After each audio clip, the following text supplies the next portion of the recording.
Welcome to the stage, Professor of Media, Culture, and Society at the University of Oslo, Norway, and Scholar in History of Art and Architecture at Harvard University, Timotheus Vermeulen.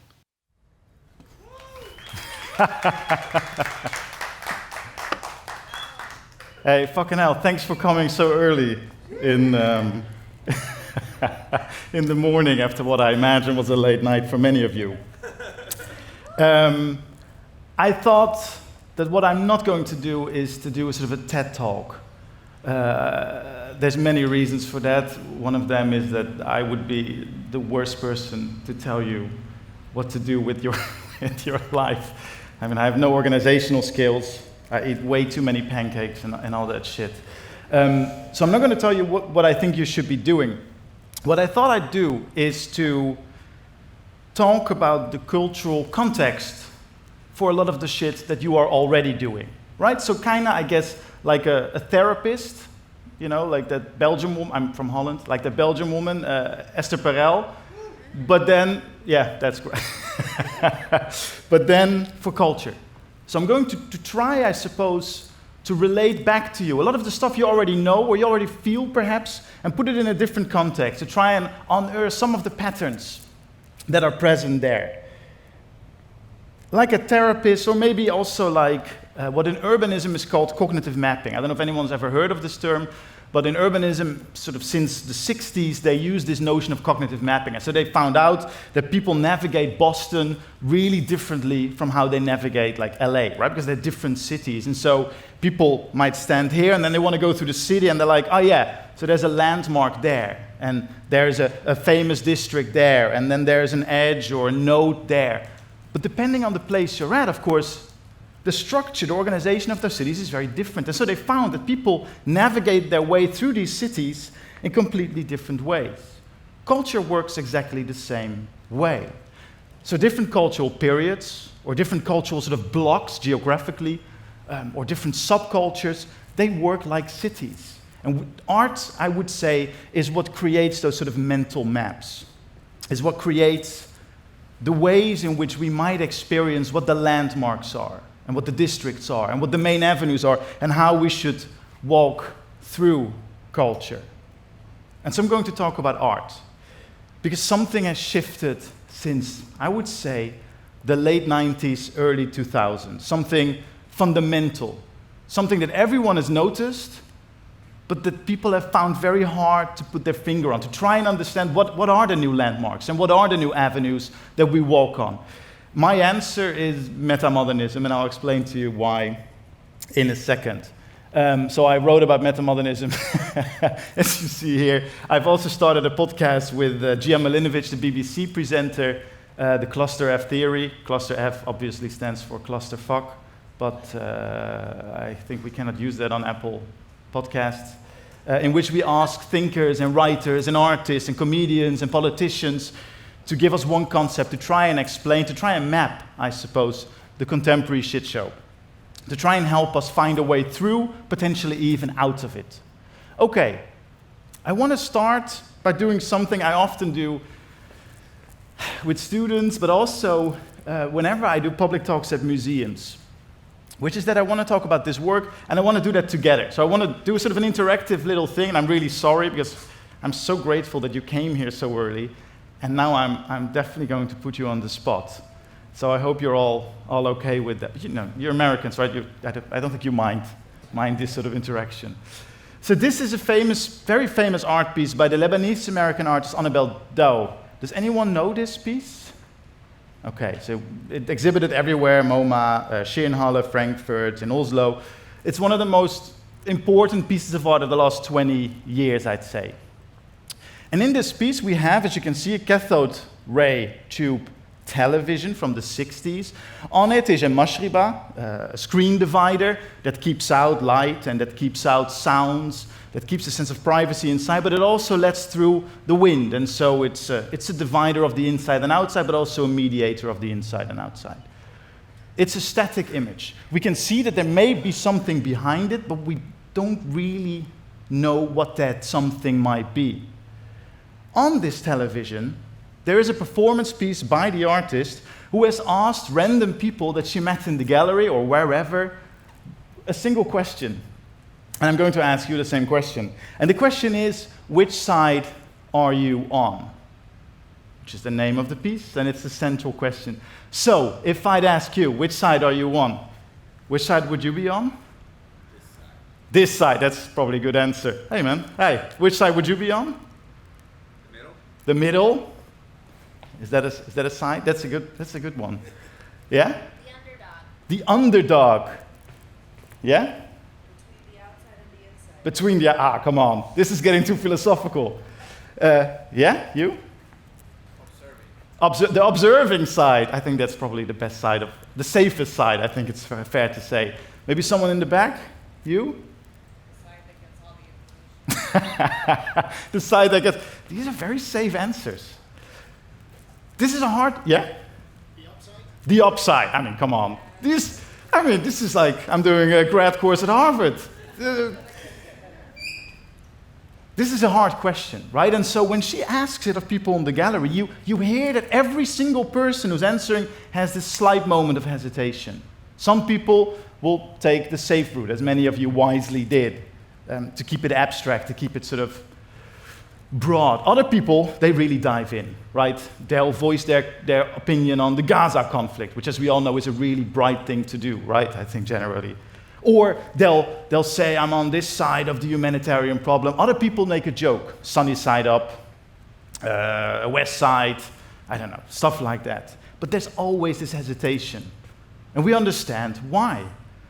There's two reasons for this. The first one is that it's an open question. You don't really know which side you might choose, right?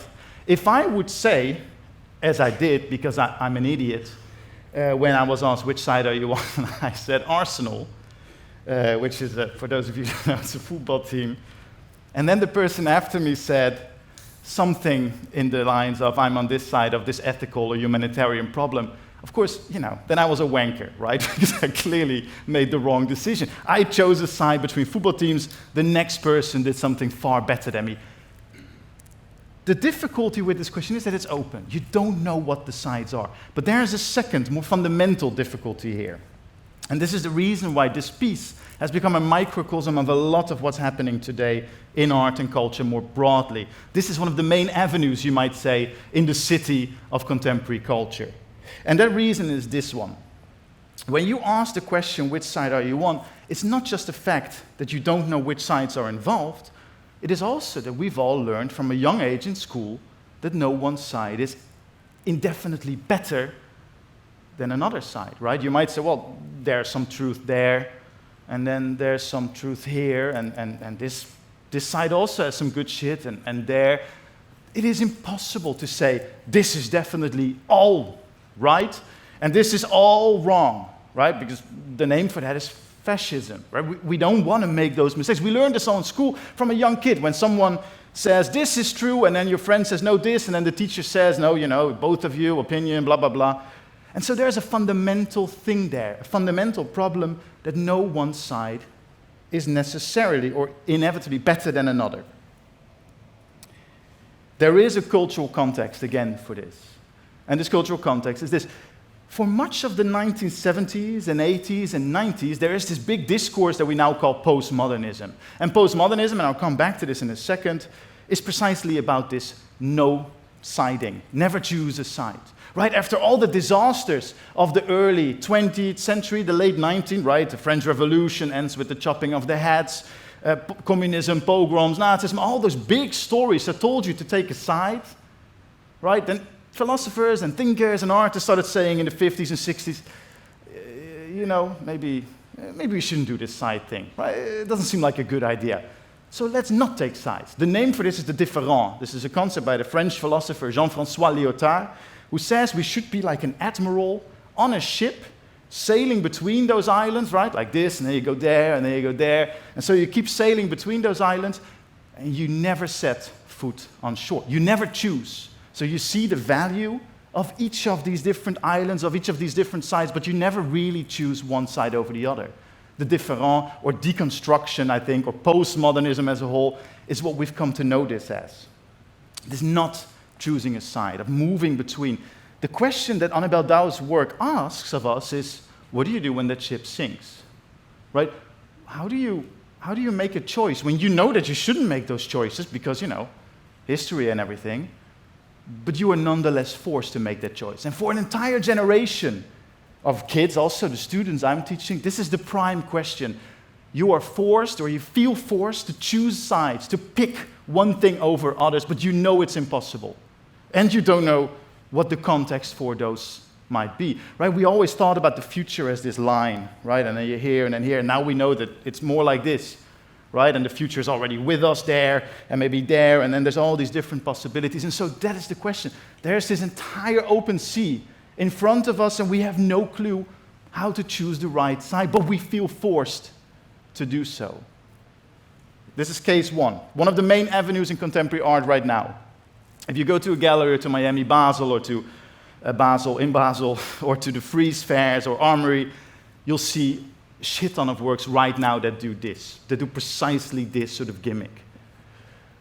This is a second work, and I thought this would be appropriate given that we are on a ship, and this is a fucking ship. Does anyone know this work? It's also a very, very famous work. Guido van der Werf, who is with Luring Augustine in New York. I'm going to show you a bit of this now.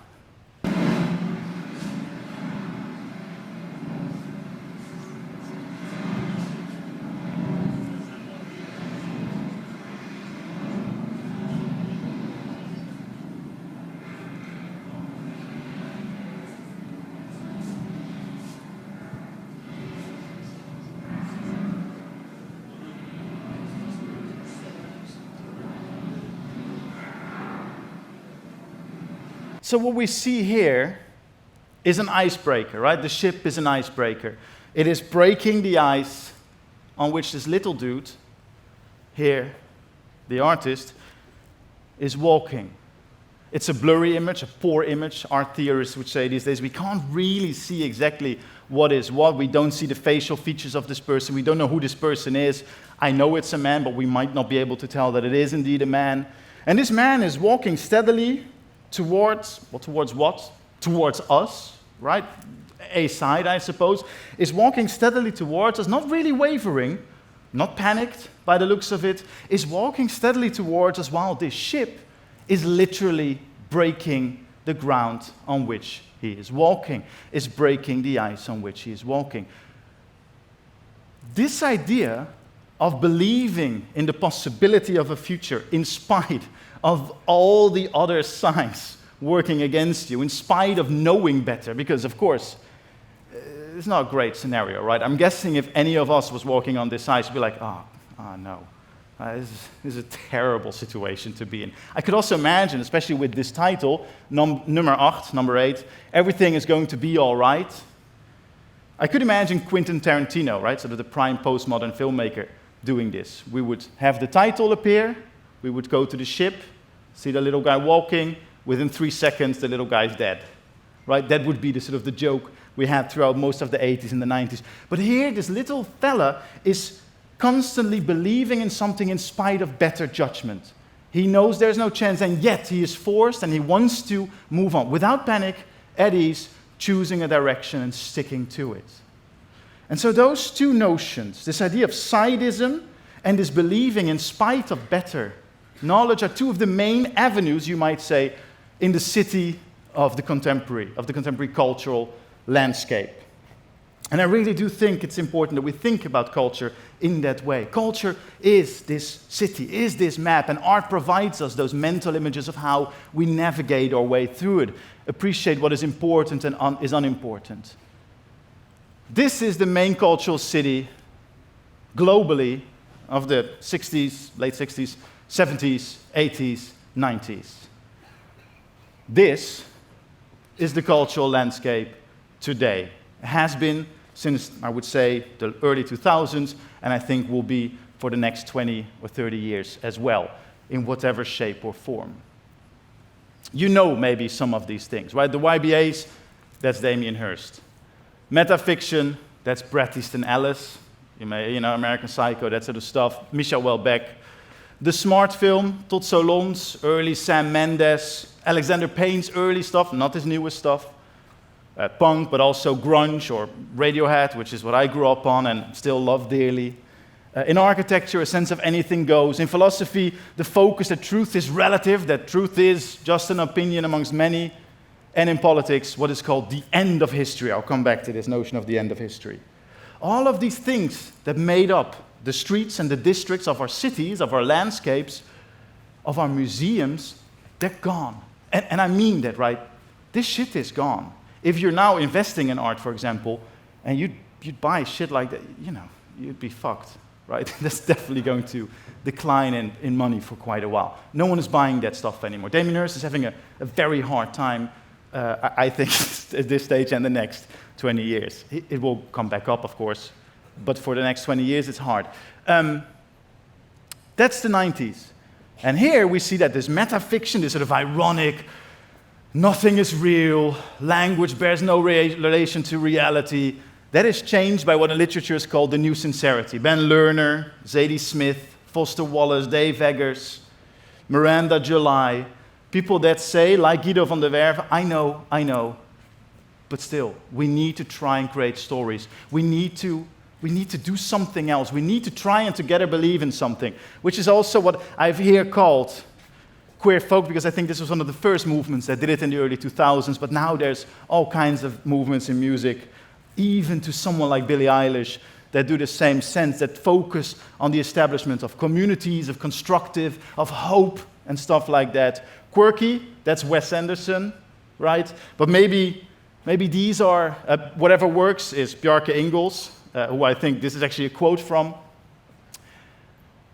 This is the difference. Do you know this maybe? This is Cindy Sherman. Cindy Sherman makes us photographs in the 80s of women to deconstruct, right? To take apart the ways in which we represent women. And that's very important, right? Because we could see suddenly patriarchy, bad, and all these things.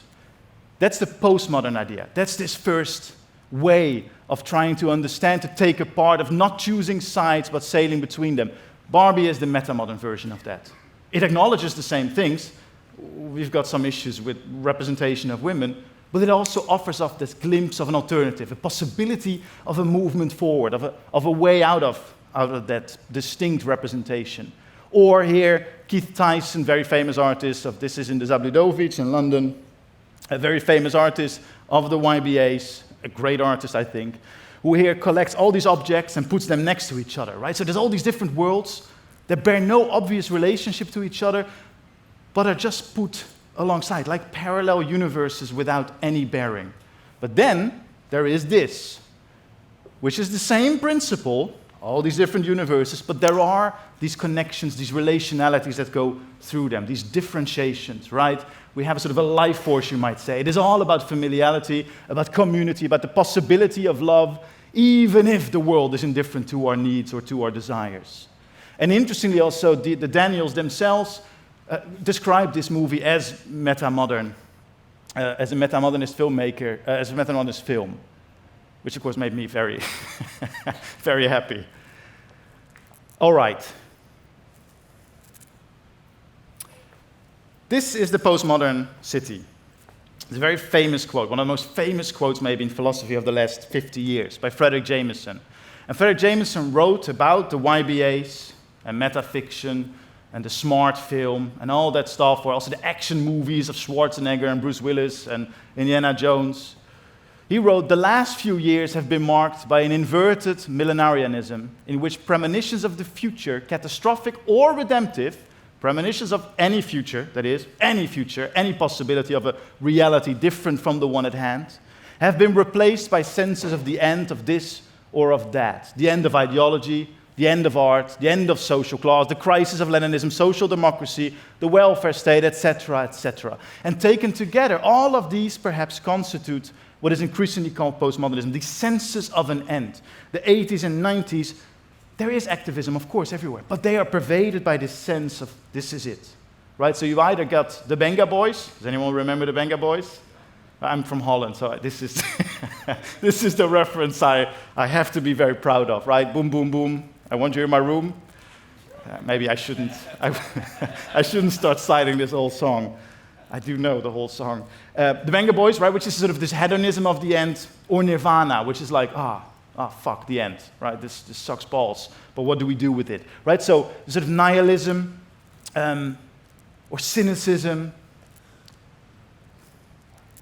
depressiveness, and the hedonism, they're both signals, culturally speaking, of the same city, of the same cultural landscape, namely these senses of an end. All of these examples that I wrote down as postmodernism are all examples, however different they are, of precisely this notion of these senses of an end. But then, with this senses of an end, this shit happens, right? We suddenly see that the world is changing. These senses of an end were related to particular material conditions, you might say. And this is what I meant with the end of history before. So if modernity was about those grand narratives saying, we're here, and that's our utopia, and we will do everything in our power to get to that utopia, right? Which is a beautiful concept. But of course, if you do everything in your power to get somewhere, that also means maybe killing, I don't know, many, many people, right? And so all of those grand narratives, those big stories that modernity is about, they are ended. And Francis Fukuyama famously calls that, you may have heard of this term, the end of history. He doesn't mean that time is gone. What he means is that those big stories that explain everything, that take us somewhere new, they're gone. He says that's no longer there, right? We live now in the sort of end time in which whatever there is now will be there. Different disguises, but the same sort of shit, the same principles will rule.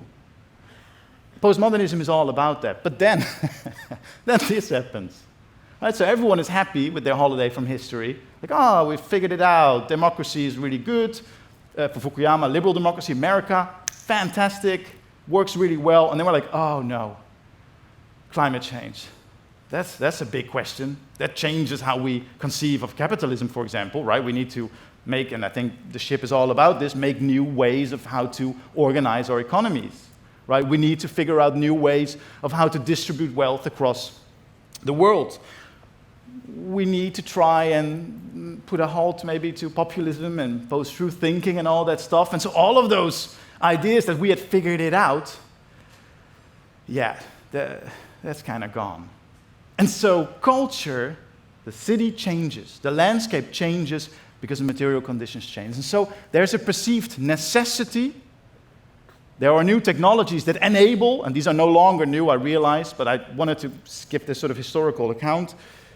New technologies that enable new ways of going about it. And also, and it's very important that we stress this, there's a new generation. Douglas Copeland famously wrote about Generation X, right? That's the MTV, the end generation. It's like, oh yeah, I only care about which shampoo I buy and all that stuff. And then he wrote another book a few years back, which you may have read, which is like, oh no. There is a new generation who cares about shit. And so he starts again anew, right? X, almost the end of the alphabet, Generation a generation that wants to care about shit. And so we call this the bend of history. Something is around the corner, but it's unsure what this something is exactly. This is the change of the landscape, by and large, right? This is modernity, the postmodern, metamodern. Universal history, universal progress, postmodernism, the end of that progress, metamodernism. We need to definitely figure out some way to get out of this shit, but we don't know what, right? So the possibility of progress, maybe even a universal progress, is back on, but it takes all kinds of different forms. I've written about this. I thought I'd put some shameless self-promotion in here, but also, this is a very academic book, by the way. But these are some of the key things. And I'm guessing you know all of these already, right? This is what I meant when I said I am like a therapist. I will tell you stuff you already know or you're already doing, but I'm trying to rephrase perhaps the ways in which we connect particular patterns of behavior. And so, some of this stuff has been around for decades. I want to now focus on these things. This is what I'm going to do now. This is the city I'm going to map out for you. Yeah, I don't think I want to say anything about this now. The name metamodernism refers to this notion of metoxy, and I thought I should say this because this is absolutely key. If modernity is about enthusiasm, about a forward move, and postmodernism is about doubt, about hesitating, about not wanting to do that forward move. So enthusiasm, doubt, a movement forward, a movement backwards. I guess Father Knows Best versus Seinfeld, something like that. Right? A show about familial love, a show about nothing. Those are the two sort of things we're thinking of here. Then metamodernism is about the movement between. It is doubtful, it is hesitant because it knows all of its history, but it wants to be enthusiastic. It wants to go forward. And we know this, right? We all know this. We do it the first time we have karaoke. You're sitting there thinking, I'm not sure, is this for me? But you have to give in order to enjoy the karaoke sort of tendency, right? We understand that sentiment. This is what metamodernism is about. And the notion of metaxis comes from Plato. And Plato used it to describe half-gods, demigods, right? Like Hercules or Eros. So love here, it's Eros in the original text. What then is love, Plato writes? Is he mortal? No, he's not mortal. He's not immortal, but he is something between the two, an intermediate between the divine and the mortal. Metaxis, the notion that metamodernism is based on, is precisely this movement.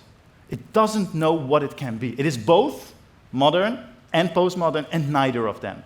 It is enthusiastic and ironic and neither. It is sincere and sarcastic and neither. It is constantly moving between those different sensibilities, like I suppose you would do when you are on this fucking ship trying to go to the islands. Which side do you choose? Which island do you pick? And so you go there, right? You really run there. I don't know what the equivalent is on a boat. You sail super fast, I guess. You sail super fast, and then you're like, oh, maybe this is not the right island. And so you go back, and you keep moving back and forth between them, increasingly desperate. Like when you read an argument that gets out of hand between friends on Facebook or whatever social media, right? The first person says something, and you're like, that sounds really reasonable. And then the other person says something like, that's good. And you keep moving back and forth between. And this is really the generation now, sort of between 15 and 35.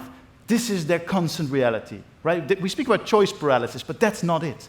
This is not a question of paralysis. It's a question of constant movement between these different opportunities and possibilities and impossibilities, a constant movement between metaxis. So metamodernism is a metaxic modernism, you might say. And that is the difference between, and I'm now giving you the 5 main districts, right? This is everything that is happening in contemporary art. So if we think about the mental maps of the world right now, it's this shit, right? These are the main experiential references or registers in contemporary art and contemporary TV and contemporary film and so on and so forth. Annabelle Daouz's work, Movement Between.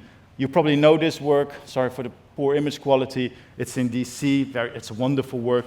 Nam June Paik's Electronic Superhighway, which is not from 2012, but from 93 or something. Sorry for that. It's so big that it just overwhelms you. Right? You're not moving between. You are like David Bowie in that movie, just slumped in your seat, not knowing what to make of this stuff. Right? This is the new thing, this notion of repositioning and constant reconstruction of your possibilities. Storytelling, and a specific notion of this change from the what if to the as if. If we think of the art of the 70s and the 80s and the 90s, what people call the risk society, we think of an art that tries to map, like an insurance company, all the possible ways, you might say, in which you break your leg, right? It sort of maps all the routes, all the possibilities of what could happen. What we see now in contemporary art is that there's a return to the imagination, a return to big stories, often explicitly those that can't happen or shouldn't happen, right? Like this dude walking in front of the ship. It's an impossible scenario, and yet it's happening. The video is a loop, and it keeps looping back. The guy never gets caught. He keeps walking. He keeps walking. He doesn't arrive either, but he keeps moving forward without ever being swallowed up whole by the ship. And this is the transition from the what if to the as if. The as if is the principal mechanism of fiction. You treat something as if it is something it is not. So you open up the possibility for reality to be different.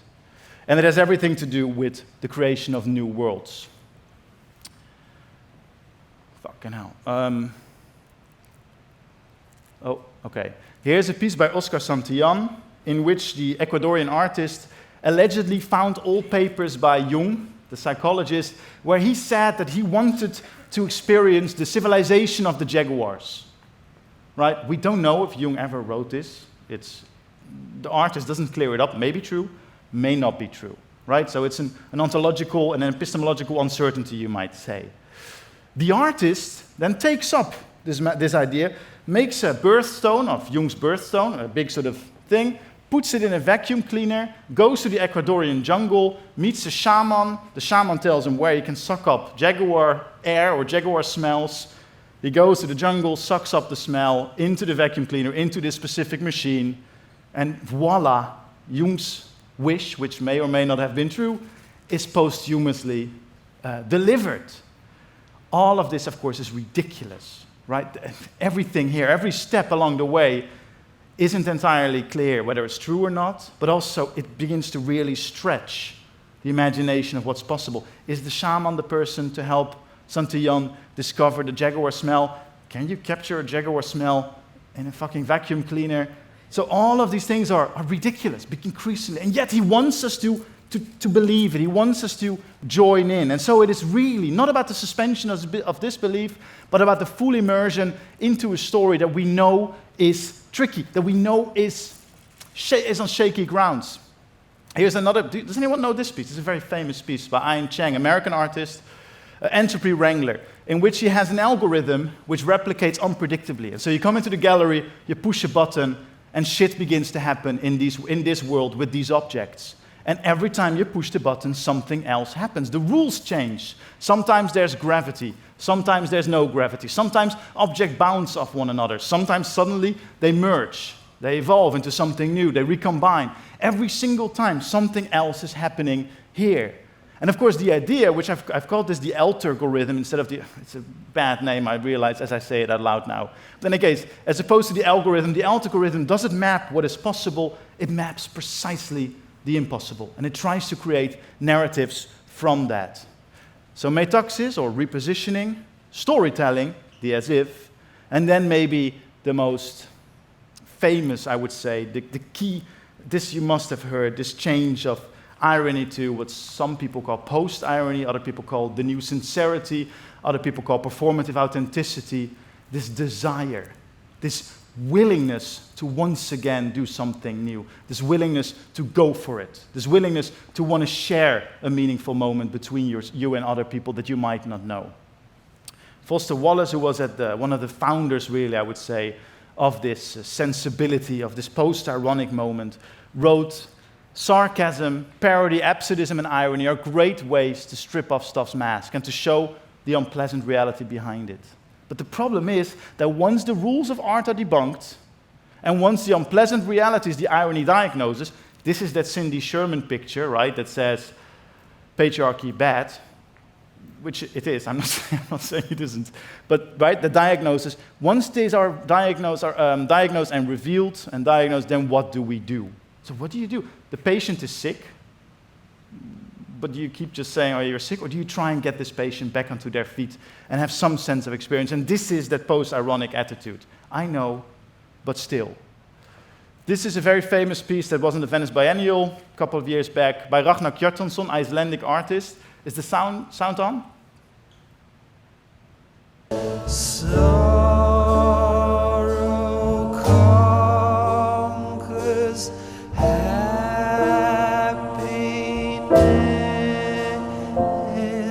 Sorrow conquers happiness. Sorrow conquers happiness.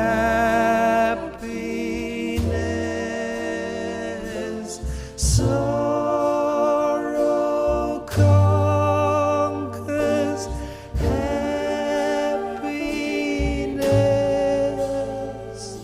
Sorrow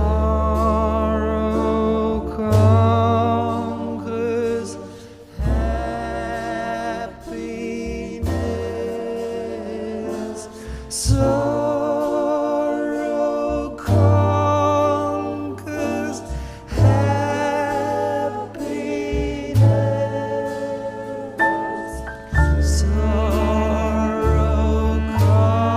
This goes on for a very long time, and then it plays in an eternal loop. The line that Kjartansson sings, sorrow conquers happiness, admittedly not a great one, not a very positive sort of, I don't think this is what your therapist would tell you, right? It's not a great line, I think, to go through life with. However, by singing this line, whose meaning is semantically fixed again and again and again and again, almost like in a sort of a mantra, changing the note in every single iteration or changing a musical instrument, there's always a slight change in every single one of those iterations. He's trying impossibly to change the meaning of this sentence, to get something out of it that may not be there, right? Again and again and again. And he's done a performance with the National in Berlin, I think 4 years back. It took for hours. Just this, right? Just a single line, again and again and again and again, to try and get something out of it. The meaning is fixed. It's a very ironic sentence, a very cynical sentence, a very nihilistic sentence, you might say. And yet, even there, Kjartansson is trying to get something else out of it. This is the sensibility. This is one of those main avenues of contemporary art and culture that you see really everywhere if you go to a show now. This sense of trying in spite of better judgment. The model, by the way, for all of this is Bas-Jan Ader, artist from the 70s, who died going on a little boat from America to Europe, and the boat was lost and never found, who used to hang off branches in Amsterdam and then let go, right? And the moment he was hanging there, for a second, he believed that he could defeat gravity. And then, of course, he fell and broke his arm. But the point was that second, where he believed he could do this, even though he knew he couldn't. That's that moment of opportunity, of possibility, where things might change, where things are suddenly momentarily loosened up, right? The world is reverberating, you might say, and maybe there's an alternative way of organizing it. This is a very famous and beautiful piece by Richard Hamilton, and this is a newer piece by David Thorpe, one of his earliest pieces from the early 2000s. Both of them reference pop and older cultures, right? All of this is made exclusively from references to previous cultural artifacts, right? So here we have some Warhol, of course, with the ham, and we've got all these cutouts, and we've got items of consumerism and all that stuff. And Hamilton wants to show us, what are empty lives we're living. These are the empty lives that we're living in this case, the 1950s, in Levittown, or whichever sort of suburban consumerist paradise you live in. David Thorpe says, it's all fine. We know that, very important. He only uses references and techniques and materials that refer to failed utopias, but he uses them precisely to create new utopian landscapes, right? So there's New Ageism in there. There's Nietzschean tightrope walkers in here. There's Japanese woodcutting. There's Star Wars references in different pieces. All these impossible or failed or tragic utopian stories that he's recombining to try and do something new. And this is the situation. If postmodernism, whatever we call it, takes everything apart and then leaves us in this rubble of all these lost references that deconstructed, and there's this and this and this, what David Thorpe is doing is that he's recombining it intuitively into new configurations to try and find new worlds. Because we don't know what the future is looking. We don't know what is going to happen. We don't know what is around the bend of that history. And so we need to feel our way through, you might say, the old stuff in order to get to the new stuff. And I've called this informed naivety. I still think it's a very good term. But the Romantics, of course, called this tragic desire, a desire that you know won't be fulfilled. But that's precisely the point. It will get you somewhere else. Immanuel Kant, the philosopher, used to have this famous example where he said, and he's now, not everyone likes him, I love his philosophy. He used to say that we need to treat the world as if it has meaning, even though we know it may not, right? We won't be able to figure out. But we have to treat it as if it has meaning so that we keep going, right? Like a carrot, a donkey following a carrot. We need to keep moving from here to there to get somewhere else. And I think we all do it in our daily lives, right? Telling ourselves these little lies in order to get up in the morning. These are the last two I wanna quickly, relatively quickly go through. So if we have this contemporary city, this contemporary landscape of culture, metaxis, or sort of oscillation between different sides, this return to big stories that we know are tricky, that where we emphasize the fictionality of them, this new this performed sincerity, this wanting to be something that is tricky, that is hard for us after all those decades of postmodernism. That is, by the way, post-irony, what something like Community or Parks and Recreation or Modern Family is to Seinfeld, right? In Seinfeld, everything is meaningless. In those newer shows, everything is meaningless, and yet people are trying to find meaning in relationships between them. It's the same thing with Todd Solondz versus someone like Wes Anderson or a Coppola, right? We're trying to find meanings in a world that is indifferent. These are the last two. A return to affect, and by affect I mean a feeling with or a feeling through things. So an alternative way of structuring the ways in which we try and obtain knowledge and try and get somewhere else is by feeling through and feeling with. And a very interesting, and of course the internet as such has everything to do with this in all its forms, the cult of the amateur, of the fan and the hobbyist, which is something that artists have really picked up on. So artists are starting to work in media that they are really not capable of working in, right? They're trying to do stuff with sculpture, even though they were trained as a painter. Or they're trying to paint, even though they were trained as a conceptual artist. So they're specifically going after forms that they aren't well versed in, so as to try and feel out in an alternative way the possibilities of those media, the possibilities of those forms. This is a piece by Anne Mette Hall, a Norwegian artist. I thought I'd end with a Norwegian artist, who creates by hand, drawing, exact replicas of materials that we normally throw away. So these look, I think, like lamp boxes, right, for these TL lights. But she's drawn them entirely. So even the color, the white color on the cardboard, that's hers. This isn't actually cardboard, this is paper. It's very thin paper. And all of this, she has sketched with the hand. She has tried to feel out by hand specifically what is happening here. The same here, which just looks like, I don't know, how do you call this in English? Measuring tape? Measuring tape, which she has drawn by hand. So these meaningless, everyday, mass-produced artifacts or objects or consumer items, she's trying to feel her way through. And that is a really important part of contemporary culture. In the same way that artists do this with simulacral stuff, with art, with notions of, like Ed Atkins, who creates beautiful simulations, but it glitches somewhere. He's trying to feel his way through, you might say, the simulacrum. He's trying to feel his way through a contemporary culture that everyone has always said is empty, right? It is like, you remember the metaphor of the shopping mall, which was so big in like the 90s, where everything was a shopping mall. What is happening now is that all these artists are feeling that the air conditioning is not working in the shopping mall, or shops are boarded up, and they don't know how to get a way out of the shopping mall. They're walking these hallways, and they're constantly thinking, shit, how do we get out of the shopping mall? And they're trying to reimagine on the walls of the shopping mall these new worlds. They're feeling their way through and with the consumer culture that is a part of all of us, right? We shouldn't pretend otherwise. And they're trying to feel their way through this so-called empty culture to get somewhere else, right? Like putting a new space in a parking lot to try and get people to find new meanings in even those unlikeliest of spaces. You're creating a kind of an opening. I don't know, there's no Dutch people. Is there any Dutch person in the audience? There's this very famous Dutch children's book called Otje. And because it's a Dutch children's book, the father is an alcoholic with a temper. I don't know why we do these things, but and he's a chef in a hotel. He always gets fired, and him and his daughter Otje, they live together in the grotto in the hotel lobby, right? So there's this hotel lobby, this non-place. You can't tell it apart whether it's in Miami or in LA or New York or Boston.